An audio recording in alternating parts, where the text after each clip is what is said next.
Not on the First Amendment, on the Second Amendment. There is a terror watch list. You can legally purchase a gun in the United States if you are on that watch list. Your old colleague, Peter King, the House, wants to change that law. Do you agree with him? I don't. I don't think we should be able to deny someone's constitutional rights based on a list kept by the government that nobody knows how they get on it or how they get off of it. If you're going to make that list public, if you're going to put criteria out there as to how you're going to get on it, if you're going to deny someone's constitutional right, then I think you have to be more transparency.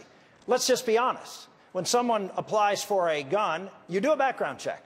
And if you're on the terrorist watch list, guess what very well may happen? You may get denied that.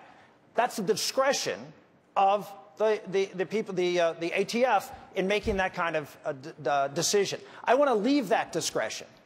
As long as this list is not well known, as long as it's not transparent, we have to leave that discretion. I want to make a comment about what Mike said and George said about Islam. The fact of the matter is, Islam is different. I know this is going to come as a shock to a lot of people, and I mean that sincerely.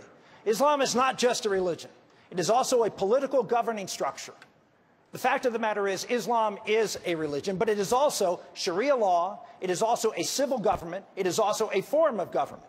And so the idea that that is protected under the First Amendment is wrong. And in fact, that political structure is what is the big problem. The imposition of Sharia law and adherence to fundamental Islam as it was practiced in the 7th century. Governor, and there has to be a line drawn. I'll go back to you.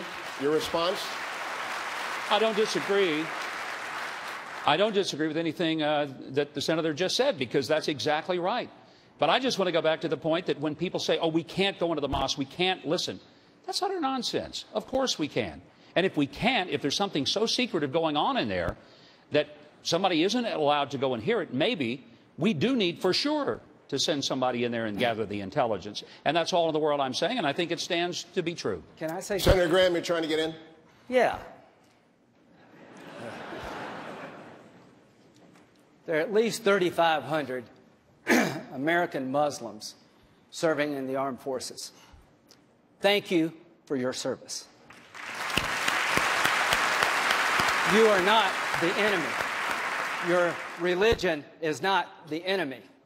Let me make this real to you. I was in the second presidential election in Afghanistan. The guy guarding me was an American Muslim sergeant in the Army who grew up in Kabul, left when he graduated high school, joined the U.S. Army, went back to his high school where they were doing polling, people voting. He took me there. He cried like a baby. I cried like a baby. He is the solution to this problem, folks. He is not the problem. Leave the faith alone. Go after the radicals that kill us all. Governor Pataki. Yes, sir.